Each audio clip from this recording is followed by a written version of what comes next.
এখানে আমরা দেখছি যে এই ছিপ দিয়ে মাছ ধরা হচ্ছে।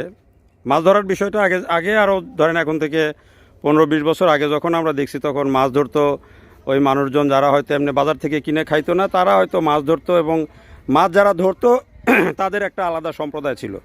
আর এখন দেখেন এই যে আমাদের মাশাল্লাহ শিক্ষিত তরুণরা শুক্রবারে শখে শখে মাছ ধরতে আসছে এবং সবাই যে লাইন ধরে, সবাই তো স্টুডেন্ট মনে হয় না?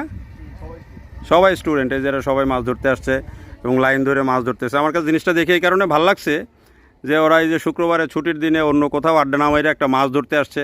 একটু এদিকে একটু কথা বলো তো, এই যে তোমাদের এটা কি শখে শখেই না আগেও আগেও ধরছো? শখেই আমারে। শখেই উঠতেছে মাছ, উঠতেছে উঠছে মাছ। উঠতেছে না? কি মাছ? পুঁটি। পুঁটি। তো এই যে এখানে যতজন লাইন ধরে, এই যে কেউ হয়তো অনার্স লেভেলে, তোমরা সবাই কেউ অনার্স লেভেলের ছাত্র, কেউ আবার এই যে আমাদের ছোট ভাইরাও আছে, এই যে সবাই শিক্ষিত মৎস্যজীবী না? সব শিক্ষিত মৎস্যজীবী, এই যে এরা সবাই স্টুডেন্ট। এই যে শুক্রবারে ছুটি, হ্যাঁ, তো এই যে সুন্দর মতো সবাই লাইন ধরে মাছ ধরতেছে। বিষয়টা আমার কাছে ভালোই লাগছে।